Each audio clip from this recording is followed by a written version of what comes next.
Welcome to the International Schools podcast. Always nice to be back. And again, I want to thank everybody for the LinkedIn comments. And a lot of people are subscribing to our LinkedIn page and sharing some ideas and also giving suggestions. And we've had some guests approach us.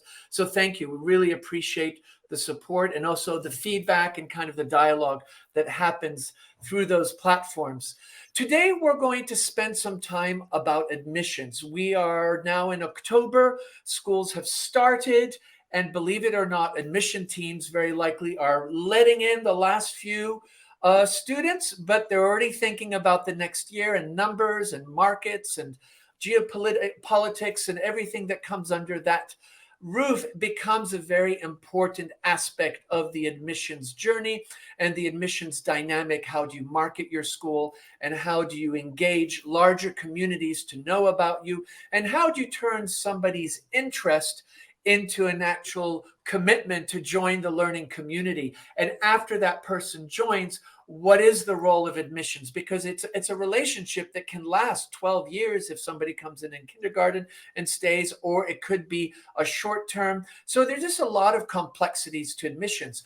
And I always like the term, and is that people say, oh, how does a school make money? And some schools say it very clearly: bums on seats. You need physical human beings in seats. And the more you have, the more potential income you have to give a robust and engaging learning experience, and a lot of the activities and a lot of the services and extracurricular things that you can do are provided by the payers. And of course, there are different types of schools. We've done a lot of podcasts about this, about the schools that are for nonprofit, that basically survive on bums on seats. And then they're for profit, but they too need the people to come, but they might have a different financial structure. But generally, international schools live off the people that come in, and it's so important to have the empathy and the understanding and the dispositions to make that experience so positive. And I just feel very privileged and honored to have our three guests. We have Heidi Reid, who's all the way in Australia. So thank you, Heidi, for being up so late. She's the CEO of International Diagnostic and Admissions Test. And we have Vasco Dimitroff, Senior Marketing Manager for the Faraya Education Group, and Matt Craig, who's also a manager of Faraya Education Group. And they are both involved with admissions. And as many of us are familiar with the organization Faraya, and you have a product called Open Apply, which I've had the pleasure of working with. And there are a lot of other products, but that's one that many schools that would resonate. So today we're going to kind of unpack this a bit. I feel honored because last year we were very honored that Faraya Group sponsored our podcast.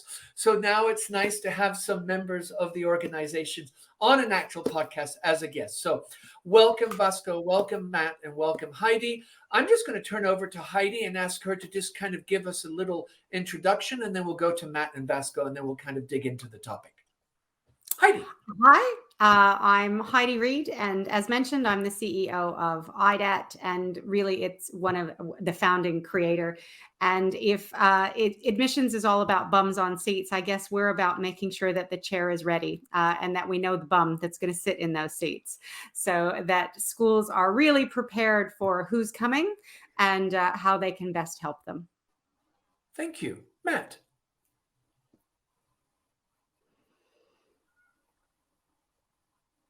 Matt? By all means, yeah, I'm Matt. I'm the sales and accounts manager at Open Apply. Can you hear me okay?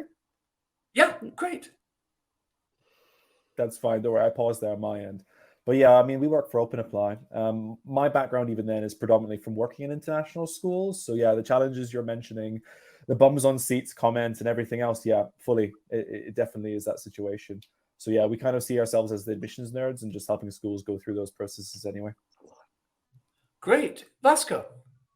Hi everyone, I'm Vasco Dimitroff. My background spans beyond just EdTech, 15 years in various sectors, public and private, but the last 5 years have been in EdTech. I'm the Senior Marketing Manager for Admissions and School to Home within the Faraya Education Group. And as Matt might have mentioned, we just kind of focus on helping international schools and independent schools deliver a superior experience for students and families and beyond, also alumni across the entire life cycle, so from inquiry to enrollment and beyond. And we're also involved in empowering schools through various other initiatives, including professional development. So printed publications like the International Admissions Bulletin, which is our magazine. Keep an eye out for the latest edition, which comes out in a couple of weeks, hopefully, and so conferences, webinars, etc. Fantastic. So one of the things I think that, people are realizing with admissions is that there's a huge responsibility, and it's quite complex, because families, often they have arrived in a country, or they're going to be moved from their hometown or their home country to another country. That in itself brings a lot of transition, and there's a lot of emotion and complexity to that. But then they have to go and find a school. And that also sometimes can be quite complicated, because different schools have different approaches and really cater to different people. Heidi, what is interesting about your organization is you're kind of helping people understand what that chair should look like as people walk in. Talk a bit about the importance of kind of the pre-admission work. Why is that so important? When we were coming up with the ideas for this podcast, I really like to use the analogy that marketing schools and admissions is a little bit like Tinder for students in schools. And essentially, what the IDAT does is it helps create the student profile that schools can decide if they're going to swipe left or right on. But just as important, and we'll refer to that, I might pass over to Matt and Vasco for that one, is the school profile and whether parents and families want to swipe left or right on it. And how that works is much like love, it is finding the perfect match. So if you have a child who's particularly artistic, you want to find a school that will foster that. If you have a child who has particular learning needs and you want a school that can support that, you're going to need to find an inclusive school where that's a priority. And I think that the real focus in admissions has to be getting the right information. So asking the right questions and getting to know the student and their family, because when you admit a child, you don't just admit the child, you're bringing the whole family into your community. So asking the right questions, but also sharing the right information about who you are, so that the parents, families are getting what they expect. Do they know what an IB curriculum is? Do they know what that means for their child? Do they know the difference between that and a local curriculum? Do they know how your assessment works? And I think that in certain cultures, parents can get very bogged down in like, what's your ranking and how many students go to the top universities? But that might not be the way to find the best match. Excellent. And I think let's kind of build on that idea about, so we've swiped left or right for the student, but of course the school has to kind of put itself out there and give that profile. Matt and Vasco, talk a bit about that end of the relationship, because I think Heidi's really given us a good idea about the importance of the student. But what about the school? How can they set themselves up for that engagement? Matt, would you like to go first?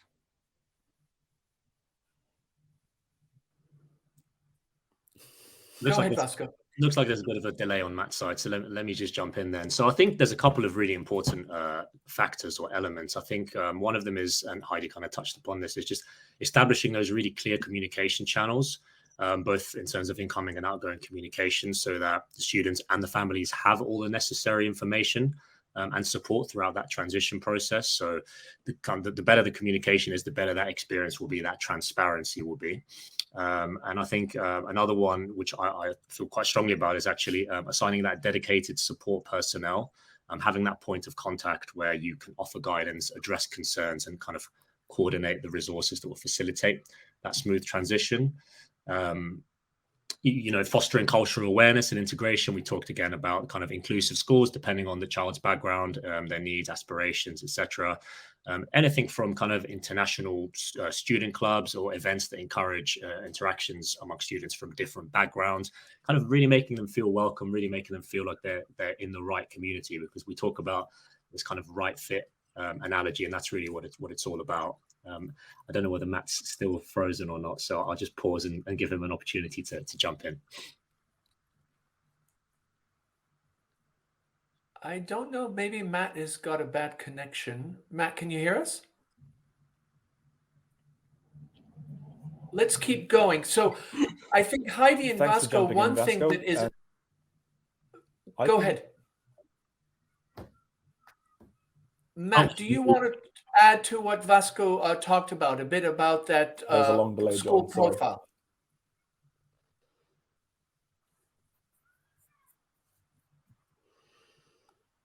I think you're on mute.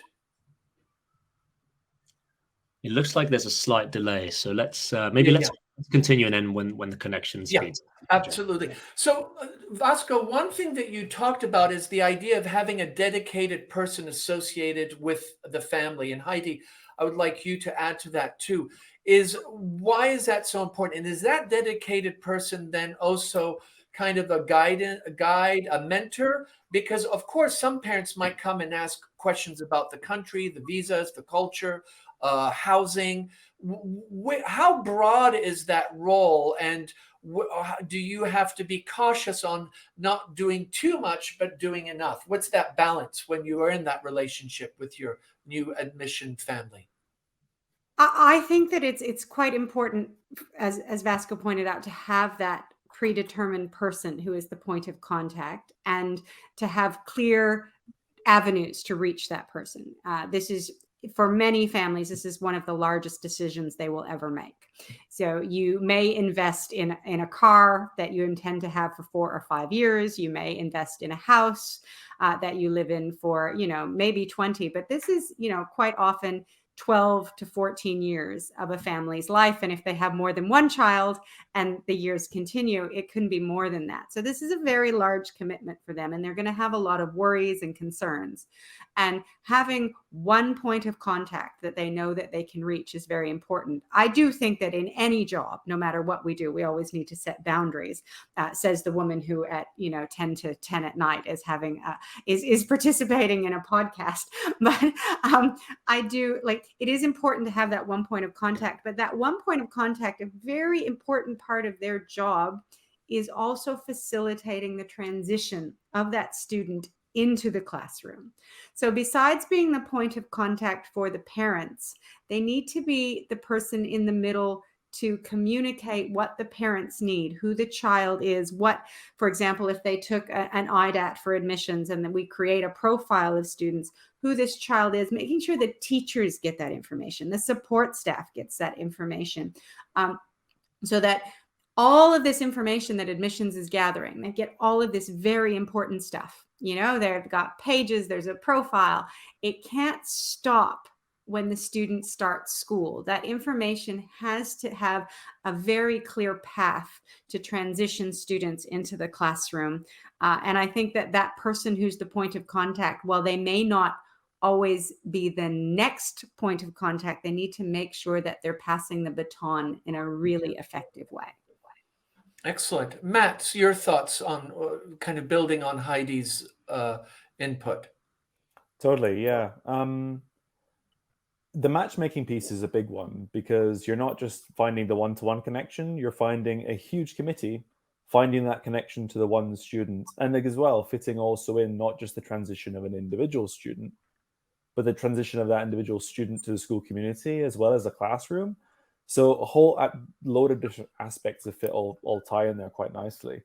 So really, it's the admissions person's job, admissions manager, the dean of admissions, to really understand what is the right fit, how does that connect in with the family, as well as helping that student and family have that excellent transition to the school, so that we're setting them up, as you said rightly earlier, John, if they're joining kindergarten, are we talking about a year of success after a really bad transition, or 15 years? And then if they have another sibling, that child also joining the community too. Yeah. And I think one thing very likely, having been in international schools for quite a few years, is this whole narrative has changed significantly. The way people are approaching admissions, it's become, I feel like it's almost a science, and you have much more research and data. And of course, with AI, the data sets that you can work with, having worked with Open Apply, I know that's been always really helpful. Vasco, talk to us a bit about that change. What is changing in the admissions world? Is it now very different than, say, 10 years ago? I would say absolutely. As you said, we can now leverage certain technology that was either not available or just not as widespread in the past. Whether that be the really kind of futuristic stuff like the machine learning and AI, or something scaled a little bit, back from that, just using things like digital streamlining, going online, going paperless, incorporating some level of marketing automation, some level of analytics, getting that granularity in terms of the process, and just taking advantage of technology in order to facilitate that superior kind of form of communication, but also the insight piece as well. So understanding the families through the analytics, understanding the engagement with prospects through things like lead scoring, or you can really prioritize those students and families that are most likely to convert in order to give them the necessary support at the right time in that life cycle. So I would say for sure technology has completely revolutionized how admissions happens now versus a decade ago. Yeah, if I can follow on from Vasco's point, John, as well. Yeah, please. Well, years ago, you could ask a dean of admissions at a large international school around the world and get them to describe their forecast, and it would be almost akin to explaining their dark arts, magic, crystal ball. Oh, this is what usually happens per year. But of course, nowadays schools have the ability to look back historically and say, well, this is what we typically expect. It went down during the pandemic. What should we expect? And build a whole bigger picture to support that whole narrative. And as you can imagine, if it's a not-for-profit school or for-profit school, significant benefits in forecasting for that, so they can know who to hire, who they have to let go, or what the situation can be. It's interesting because I think when you say that, I feel that admissions is actually more than the admissions department. It's a broader commitment. And maybe, Heidi, you can talk to that, because having been a school administrator and leadership teams, often people didn't want to hear, oh, the numbers are down, we need to increase numbers, and that kind of more economic disposition of budget, and we need to get more bums in the seat. And often there was a bit of, not friction, but there was some different feelings of, should that be the focus? Should we not be focusing on learning only? But I think nowadays we're starting to realize, and talking to a lot of other people in this industry and yourselves, I get a sense that admission responsibility is broad. It's the whole community. Heidi, do you want to talk to that a bit? Well, I think I might be showing my age here a bit, but certainly when I first started working in schools, it's like business and sales was a dirty word. No, I'm an educator. We educate. These are, if you referred to potential parents as customers, it was like, it was, lock her up. But I think that the world has become savvy that everything is business. I used to say as a teacher, I'm a salesperson. I'm selling math. I am telling students, this is the math you need, and this is what you're going to do with it. But wait, there's more. So every teacher is a salesperson, and everyone who works in a school you have to spread the news about who you are if you believe in it. And if you don't believe in it, well, then you probably shouldn't be there. So every teacher, every cafeteria lady, every support staff, every school nurse should be selling your school in some way, because you have a mission, vision, values. That's a business term, but you have it, and everyone ought to jump on board that train and be able to share it. And admissions is a huge part of that. Why? Because they're the banner wavers.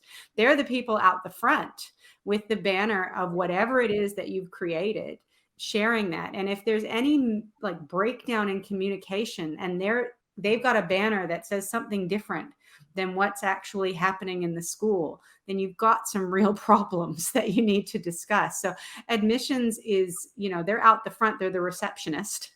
They're the person that's welcoming students to the school, but they're part of such a bigger organization. And I used to say that in admissions, you only ever hear about when you get it wrong. So, you can get it right 99.5% of the time. And the 0.5, that time that a student who you couldn't support or a family that wasn't on board got in, you heard about it. So it all comes back to you're all part of the community. And you know, John, all of us, we've worked in various aspects in school, from teaching to admissions to marketing, all of the different things you do. If you're not all a team on that, then you're doing a disservice to the family, but also to the school. Vasco and Matt, I'll let you also jump in here, because I think this is really interesting to kind of think of it as a broader responsibility across the whole community, the school community. Thanks, John. Matt, would you like to go first? I know your signal was cut off earlier, so. Thanks. Yeah, letting me get in while I can, while the signal is good. But yeah, you're quite right. It is a full community aspect of it, and any good admissions team has got their ears and hands to the ground. They know what's happening, and they're integrated into everything that's happening. The same with marketing alignment. So they're talking the talk as well as walking the walk. They're the ones that would typically be joining every single other meeting that they possibly can to understand that in good detail, in order to give the parents the best understanding and expectation of it. All for, ultimately, as Heidi put it earlier, for the betterment of a young child.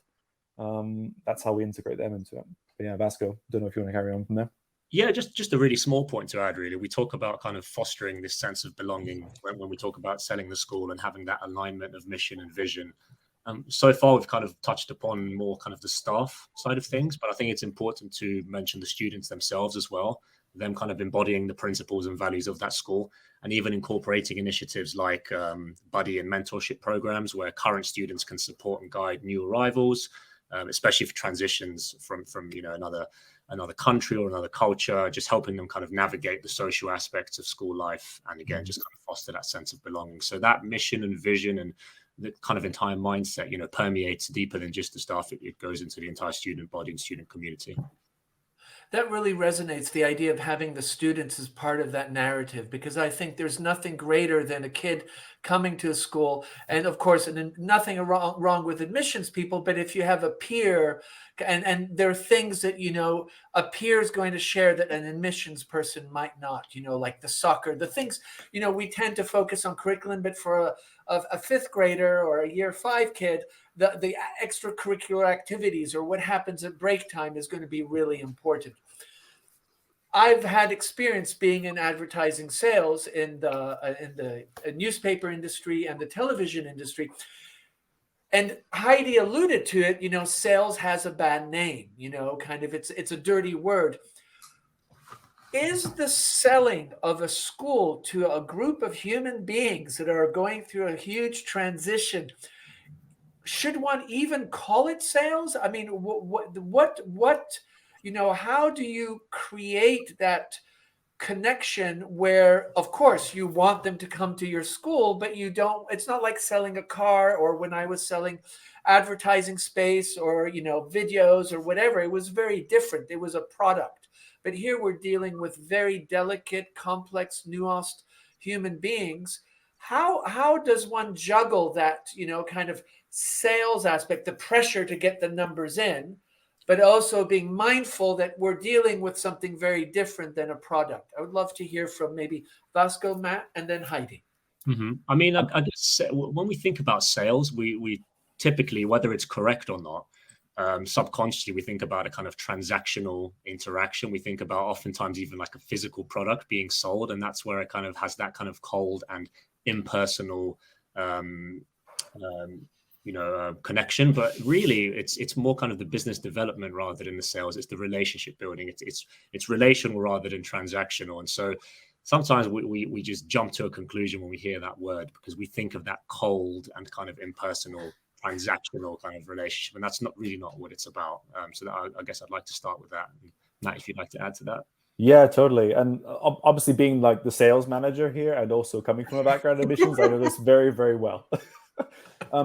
It shouldn't be a dirty word, but funnily enough, in many situations, it still very much is. And I think Vasco got the nail on the head, where it's there, it's loaded. But as long as people realize that really what happens from a parent perspective is every interaction, and that's even prior to admission, pre-inquiry, even before the family have even contacted the school, the sales process has essentially begun. They've dove through the website. You talked about peers earlier, John, like speaking to peers. what is the first thing parents are going to typically do for a school? Look at reviews, look at Google reviews, do some research, dive into it in much more detail.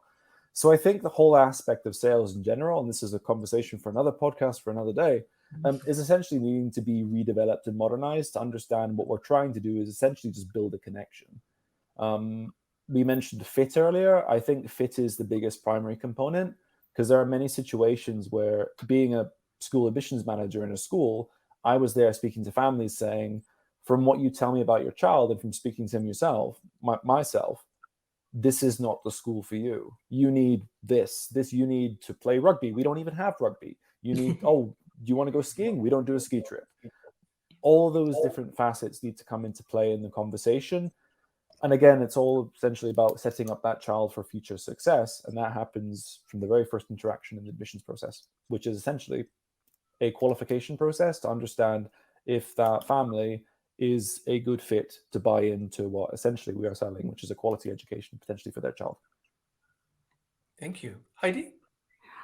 I'm just, so from my point of view, I went from being an educator to pure almost sales, because I created the International Diagnostic and Admissions Test. And I always like to start a meeting with any school that I'm speaking to about the assessment and what we do, as saying, look, I'm still an educator first. And I think that anyone else who's in a school and working in any part of a school has to put the education and the child first. So while sales, relationships, all of those things are still super important, I'm quite open at a sales meeting where I'm talking about the IDAT to say, I am here to tell you what it is we do.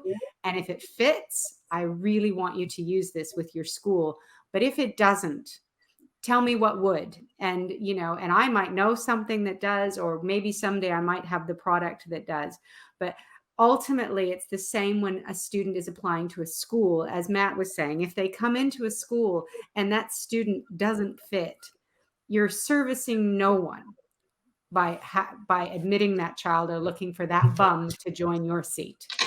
Because success is not getting the child into the school. Success is getting them out the other end as a successful, productive, contributing member to society and the community. That's why we're there. So admissions job doesn't stop when they've signed the contract and bought the school uniform. The admissions job continues throughout. And I love that about admissions in international schools, is that international school, like head of admissions and deans of admission, they know the students because they spent so much time investing in meeting the family and getting to know them, that on graduation day, it's like their graduation day as well. They get to see this family, this student, and particularly the troubled student. So the student that you took on that no one else wanted to, and you said, no, I think we've got what this student needs. I think that's a really special relationship when you know you can make the fit do what it's supposed to do, which is to support each and every individual student. Thank you. Yeah, that wonderful. Vasco. Just one more point to add on the subject of sales. We kind of look at it from a kind of financial perspective, of course, inevitably. And when we think about sales, you think about something of finite value, or even most likely something that will depreciate in value. But a way that you can kind of reframe that is to look at it as an investment. So it's really an investment in education. It's an investment in the child's future. There are all the long-term benefits that come with a high-quality education from an institution where the child fits perfectly in terms of the alignment with their own aspirations. So I would just kind of try and reframe that as often as possible as an investment rather than a sale, in terms of avoiding that dirty word. And then secondly, about it being a partnership. So it's really a partnership between the family and the school, a commitment, a long-term commitment and a partnership rather than this kind of cold clinical sale. I think your point's really important. I think we're just using the wrong vocabulary and the wrong labels. And I think also what I really liked was Matt saying that if the child needs something and you can't provide that, be upfront, and you can still actually gain a lot of social and political capital if you say, we're not the right fit, but let me get you into contact with a school that can fit. That in itself, as a customer or as a parent, I'm thinking, wow, they actually cared. They were transparent. They care about me beyond the fact that there's now not going to be a bum on the seat. And I think that can be very powerful, because international schools are kind of a community, and word goes, and a lot of parents move from, or they go back to their company. Maybe there's somebody else in the company that's a good fit for them. And so definitely that really resonates. And the idea of the language that we're using, and kind of this idea of, the word sales. I love the word investment, and that idea of partnership. And so often words have a very kind of create an assumption, and we get into feelings and perspectives because of the vocabulary word more than what is happening. So thank you all for highlighting that. One thing that, in our podcast, we've had a lot of conversations about for-profit and nonprofit schools. These are two huge approaches. And over the years, the for-profit organizations have really expanded their reach and are providing excellent education. But it's a very different type of approach than a school that's nonprofit and might be just one school than, say, a school that has many campuses around the world, or even many campuses in a country. Is the admissions dynamic different, or admissions is admissions? Maybe Matt, you can start off with that. Sure, yeah, John. It's an interesting question, because just like every answer in admissions, it depends. It's very difficult. I imagine it would be very different across every geopolitical landscape, because you can have a not-for-profit school that was built by its founders, maybe previous families that built the school together. And similarly, you can have a for-profit school that was built the exact same way in a very similar dynamic with a board just next door. I think they were under different constraints. Naturally, if you're thinking more so about a modern school where they're setting up a new for-profit school today, competing against a highly established not-for-profit school in the local area, naturally the competition is going to be quite different. It all fits into how that school can really, really benefit itself and provide that, I guess, in its vision and values. And if the family really buys into that, I guess that's the ultimate big piece there. Thank you, Matt. And Heidi, you wanted to add to that.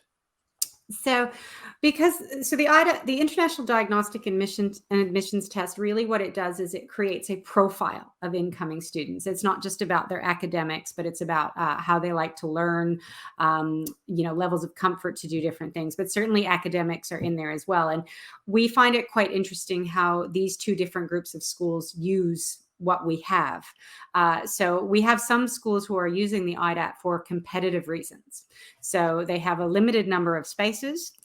They're using the IDAT to decide who meets the academic requirements, who meets the language requirements, and then and combining that with other factors that admissions would look at, so extracurricular, etc.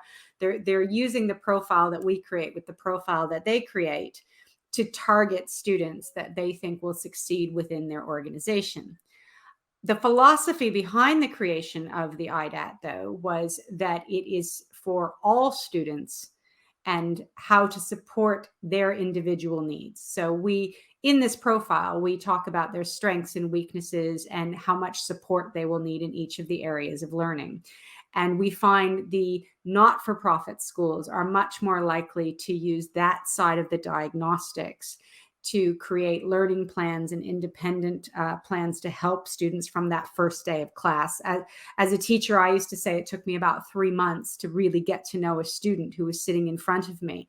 So to have this profile when they come in and know that, okay, they're going to need some reading support. They've got some issues with phonics, whatever's going on there, to help and support them. So while we have a product that is doing different things, at the end of the day, at every single one of these institutions, that profile is being used to support their learning, whether it's at a higher end, whether it's an inclusive school, or what it's doing. So I do think that regardless of profit, not for profit, everyone is pretty invested, using Vasco's term, everyone is invested in the future of each of these students, regardless of whether the school is trying to make money off it or not. Yeah, and that's so important because you want the community and especially the parents to continue coming to the school, and there's that long-term relationship. Matt, you talked about geopolitics, and I think that's really interesting in the current climate with everything that's going on. How much is are you noticing patterns by certain geographic areas, or are there some standard just practices? It doesn't matter where you are in the world, they just are true good admissions approaches. Vasco, maybe you can address that and then let Matt also jump in. Sorry, I was on mute there.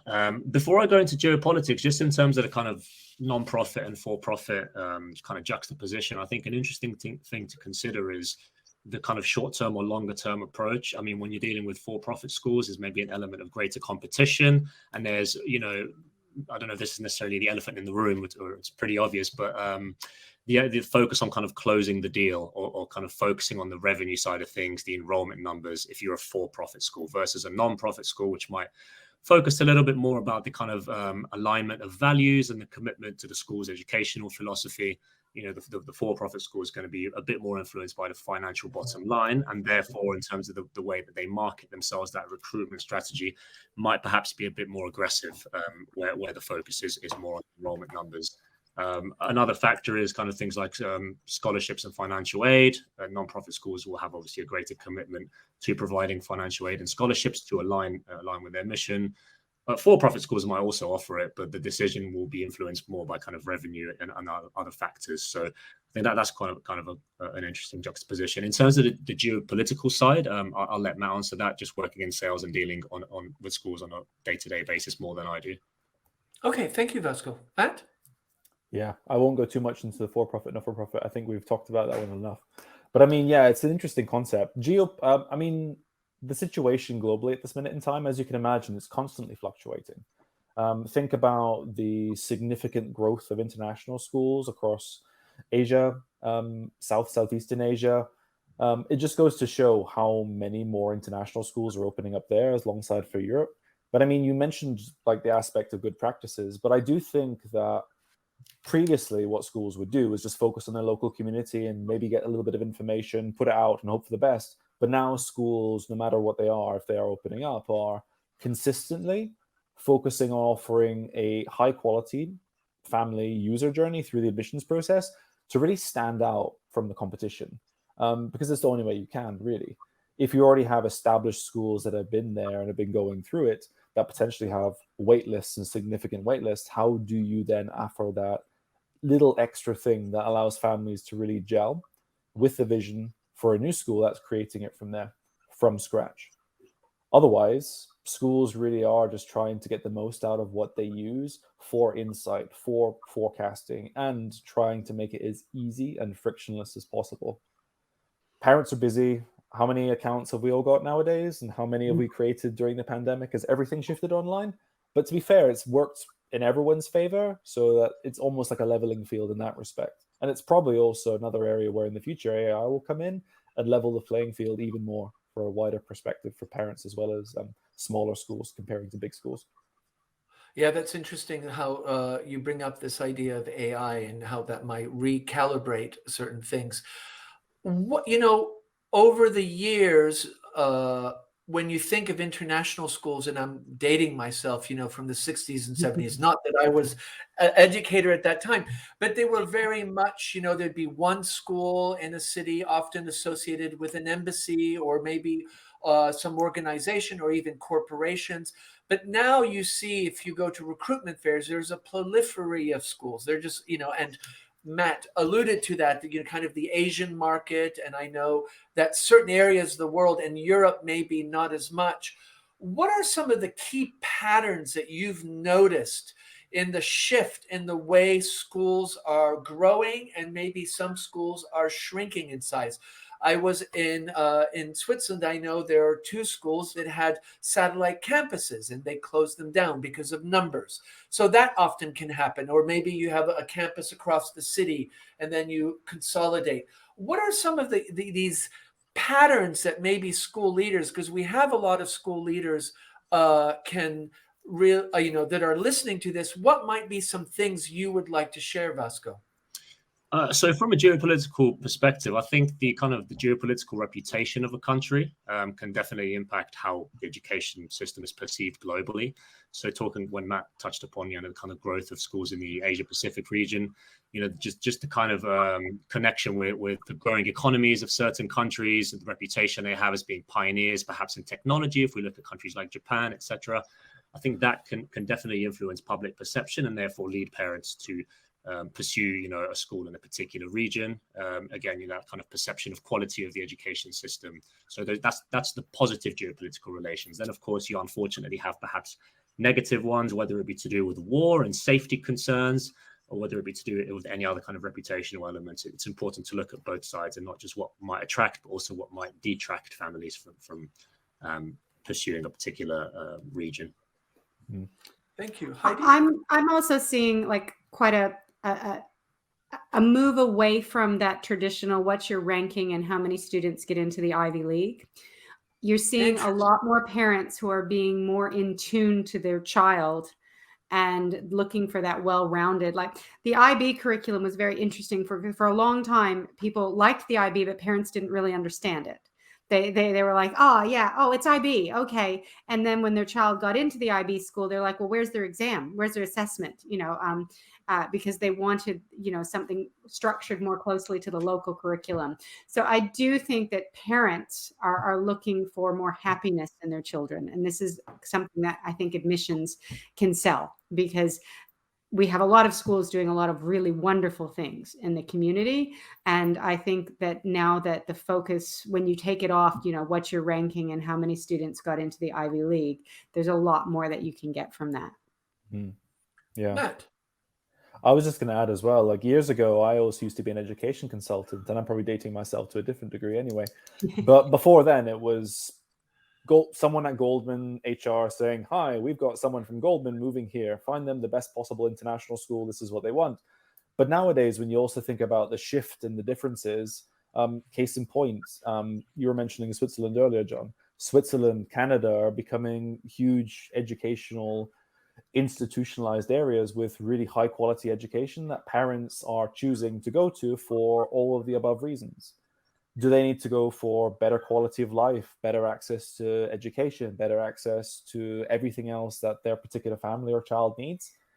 And combining all of that, instead of it just being, we're going here, we go to this school because the embassy said I go to this school. That still does take place, however. But naturally, even then, what those schools are still trying to do is make it seamless, make it streamlined, and then provide that high quality transition, knowing that family may be going to another similar school in a different country in 2 years' time, and likewise returning again in 3 years' time. So changes. It's interesting. What's so reassuring is that this, the word, the idea of high quality school, a whole child. So there's definitely these terms that you're working with that, are reflecting what you're seeing in the market, I think is fantastic. And especially Heidi talking about, parents want their kids to be happy. That's so important because there are a lot of pressures. And, when you live abroad, et cetera, it can be quite complicated sometimes. Some parents might perceive not being in the home country, their child's missing out on certain opportunities. You, Matt, had talked about reviews. Now, reputation. So, everybody's on social media. All schools have WhatsApp groups that go viral. There is some Facebook posting, and, marketing teams are always kind of keeping a close eye. How much is this reputation, the one that you control and the one that kind of goes viral? Maybe talk a bit about that.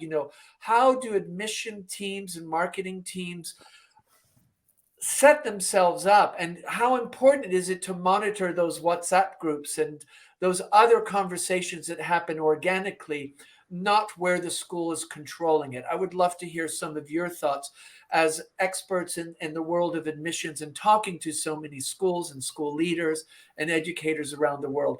I'll let whoever wants to jump in first. I'll just, go for it. Matt, do you want to start? Because you brought up the reviews. So I feel like it's I'm something happy to. Yeah. Cool, I'm happy to join. It's an interesting conversation, and I'm sure that if anyone cracks it perfectly, everyone would want to know that.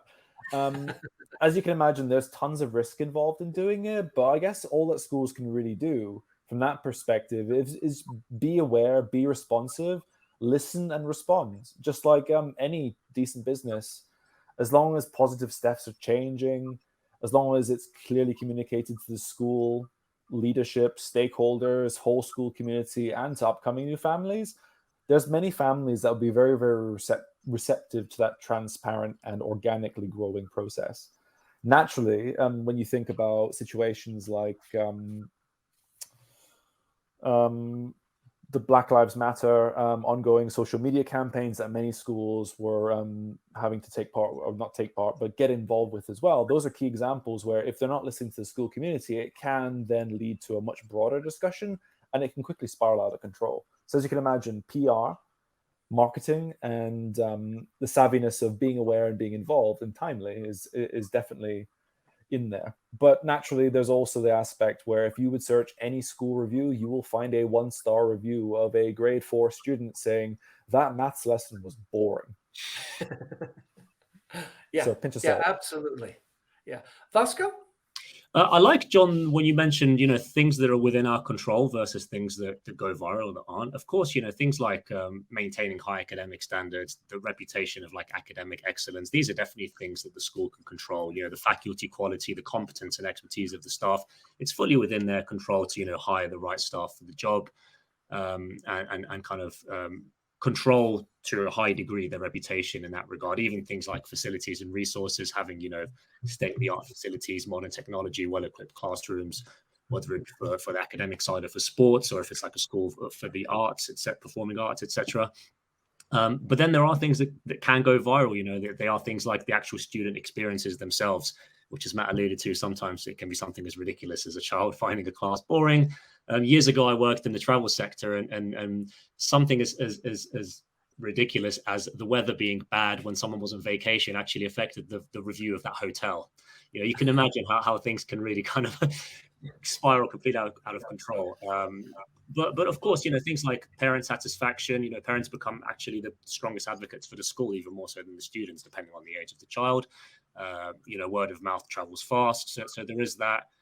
Ensuring that, Matt mentioned the Black Lives Matter movement, the diversity and inclusion, and just being mindful of some of these wider kind of global trends can limit the extent to which a negative viral reputation can flourish, for lack of a better word, as opposed to a positive one. Thank you. Heidi, from your conversations. I think from a teacher's perspective, we try to show students that affirmation comes from within and not externally. So it's about believing in yourself and not waiting for likes on Facebook. So if a school focuses on doing the right thing, most of the time, all of that stuff, I'm not saying you don't actively market or you don't have campaigns for this, but I'm saying a lot of the negative stuff won't happen, because if you focus on what your mission is and doing the right job, you might get a student who thought your math lesson was boring, but you also got 100 students who had this great educational experience for every student that thought the lesson was boring. So I do think we need to be careful in a world where information is like that and everyone can see everything, that we don't focus too much on what other people think of us, but in what we think of ourselves and believe in what we do. And that's the message we pass on to every 13-year-old girl. But do we model it and live it as an organization? And I think that schools, marketing, admissions, everybody needs to model it as an organization. Believe in who you are. Don't worry about what it looks like all day long. Yeah, and I think that idea of focusing on the mission and the values and that being your moral compass or your pedagogic compass is so important, because I think if it's very strong, then those things don't have as much importance. So thank you for highlighting that. One thing is, if you had a new school leader that comes into a school and they want to kind of understand what do they have to get their head around with admissions? If, there are many of educators that go from school to school. We talked about geopolitics. We talked about the economy and many different aspects. But what are some of the things that a school head, so it's not admissions, not marketing, the school leader, director, principals, what are some things, and even teachers, I think, would be also in that group, the non-admissions team, what are the things that they have to really understand and engage with to really make this admissions a success? I'll start with Vasco. I think it's really important to just understand the mission and vision of the school, the kind of cultural nuances. As you say, they're not coming from that admissions angle, from that marketing angle. But if they're not aligned with the school's greater, mission and aims, then it's going to be a challenge from the start. So really understanding the school's identity and the values, especially if they're in a high position like a head of school or a principal, they of course have the power to make changes. And so they have to thoroughly understand the school's mission and values and selling points. Again, that dirty word, sales, before they make any decisions that might ultimately trickle down to the admissions process. They have to understand and evaluate the current admissions practices as well, of course. But before that, it's really about the kind of mission and values. And then also they have to collaborate with the admissions team in order to understand how these practices work. They have to be involved to some extent with that team, and to work closely with them to ensure alignment between those greater kind of senior leadership school objectives, and kind of foster that collaborative approach through, I guess, regular meetings, and just make that a practice and a habit. Matt? Totally. I definitely agree with that. And there's many times where I've stood in a room full of leaders in the education sector. And I remember also asking for a show of hands and who was actually actively involved in their admissions process. I used the word actively involved instead of just going, give me the numbers, if that's an aspect of it. But I think one of the most important things is definitely to get them to realize that they are admissions as well. They are sales. They are an important stakeholder in that process that should really own it. They're not just helping to establish that vision in the classroom that then goes into marketing, that goes into admissions, that then builds the conversations internally amongst their wider teaching team. But they're also involved in understanding and helping the admissions team find out who are the best fit students, who are the students that we can really take further and beyond, who are the students that we should be more mindful of supporting, and how could we have much more visibility of them earlier on. And I think there's a lot more school leaders now that are trying to get involved in the earlier parts of the conversation, instead of just getting the 10 bums that they then have to assess to then understand, okay, how do we cater for these 10 students with their varying levels of significant potential need? Instead, bring the conversation early, and from their perspective, they got much more visibility and they talk much more actively with their entire teams. Thank you. Heidi? I think absolutely all of those things that Vasco and Matt just mentioned, and self-servingly, because we both Open Apply and IDAT service the admissions community, investment. If admissions and getting the right students in the right schools that you can support and develop and create these future leaders of tomorrow is important to your school, then it's also worth investing in the right tools to help the admissions team do that. They shouldn't just be othered and, oh, go get us some students, and we need more students in year 5. Go get us some students in year 5. If it means getting the right management system, if it means getting Open Apply, if it means getting the admissions test or benchmarking tests or whatever it is that they need to do their jobs properly, it will require everything worth doing is worth investing in. Vasco said that, choosing a school is an investment for a family because they're choosing everything for that child. Well, if you want them to invest in what you've got, you've also got to have the right tools to share that message. What about the students? So, the parents coming in, I'm just going to, let's pick an 8-9-year-old. Yeah. They're coming in, they're walking around the school.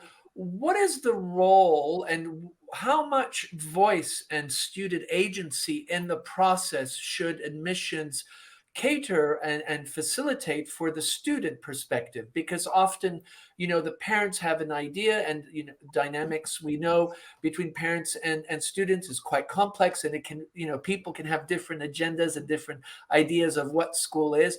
But talk to me a bit about the student role. What does it mean, and how can it, how much voice should a student have in the process?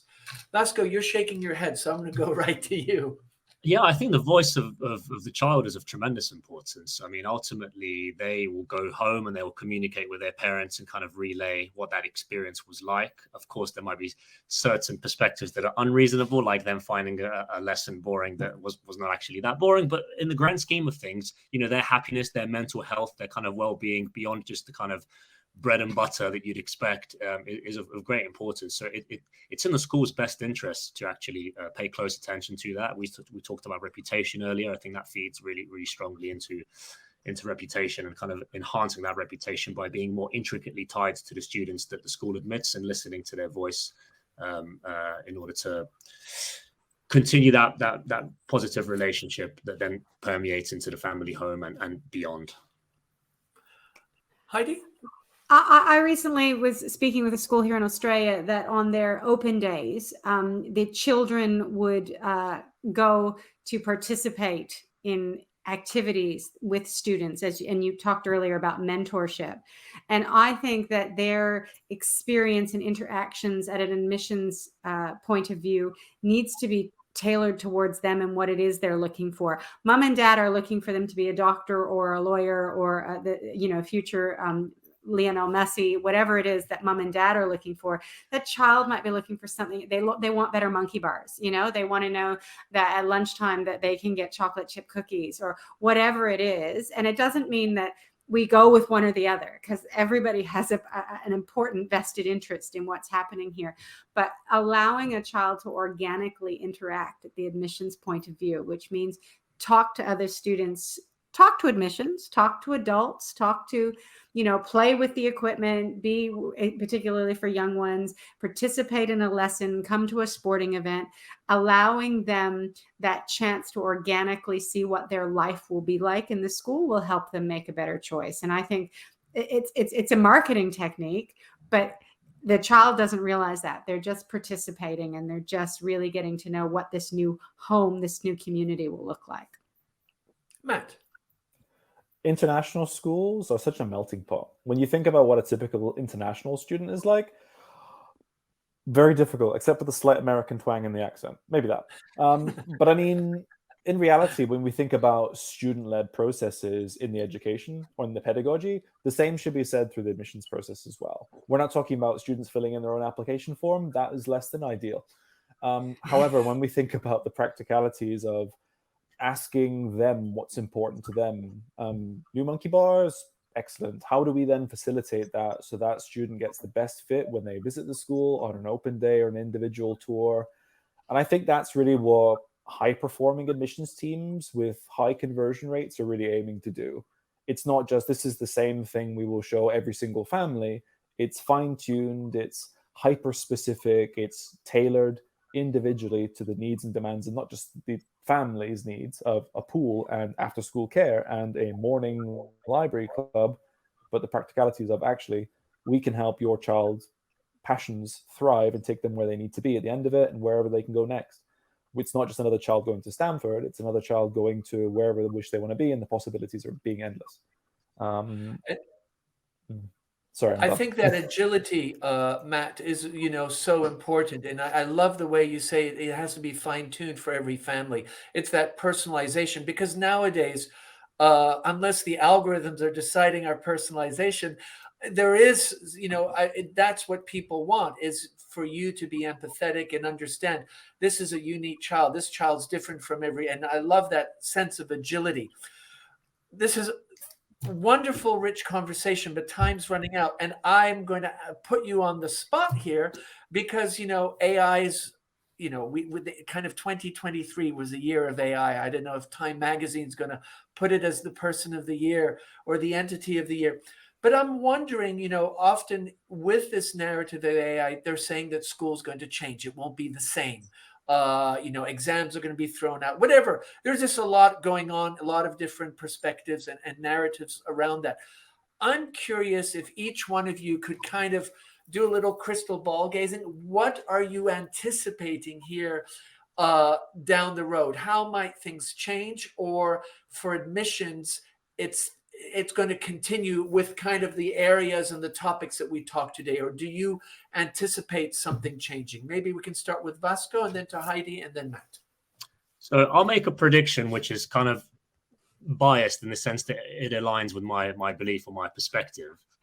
That is, when you view AI, it's easy to view it negatively from the educator's perspective in terms of content creation. The fact that less effort will be put in and less work will be done, students will get more lazy. And you can certainly see where those concerns come from. But I would look at it not from the point of content creation, but from the point of content absorption.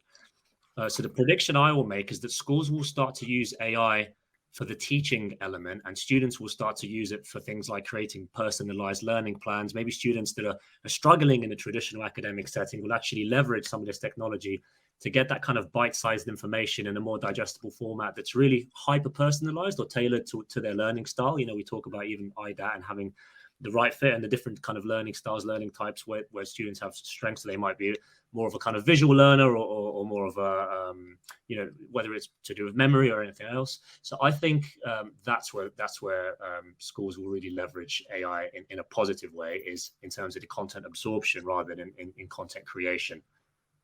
Thank you. Heidi. I think gazing into my future crystal ball is that information is becoming faster and faster. John and I were talking earlier about writing letters to this before this started, when that was communication, and now everything is so fast. And so I think what will happen is that it gives us more opportunity in admissions to share more information about who we are. And it means that schools will get better at what they do, because your mission, we keep coming back to it, your mission, vision, and values is who you are. And you can't fake that. So as things get faster, students will be able to do like a virtual reality joining of the school before they come. They'll know if they're going to fit in. The school will have more information about each student and a profile of them coming in. They'll know how to support them from the first day. So using all of this information that is there and then learning so much more. AI is going to tell us more. And the more information we have, what Vasco said, coming back to independent learning plans, all of these things, that each student can get a much more tailored experience to help and support their education. Thank you. Matt. Very much agree. It's essentially just giving everyone more context and access to that context.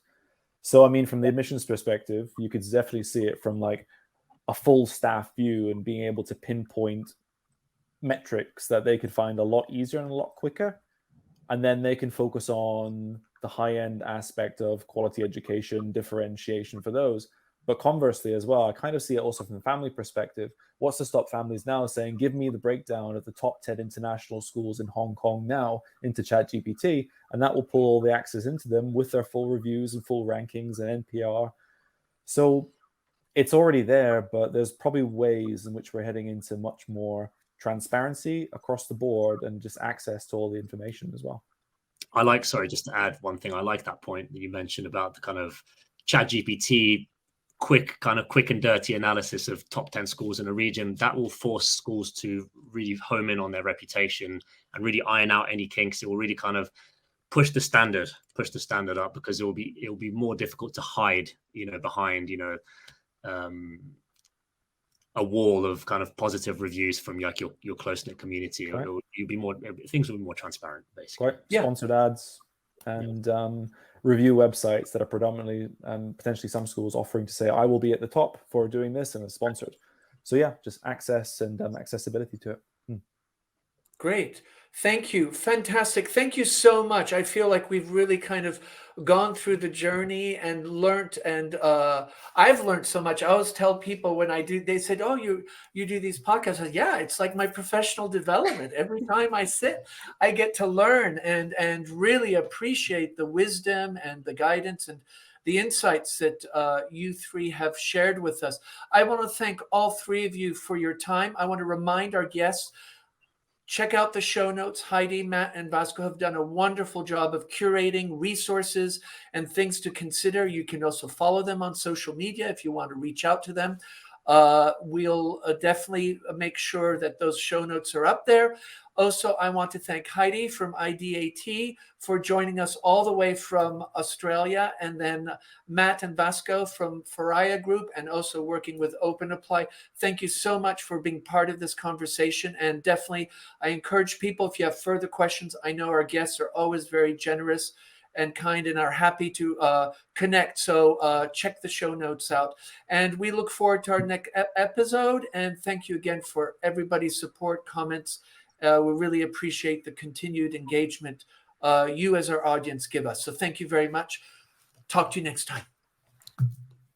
Thank you. Thank you.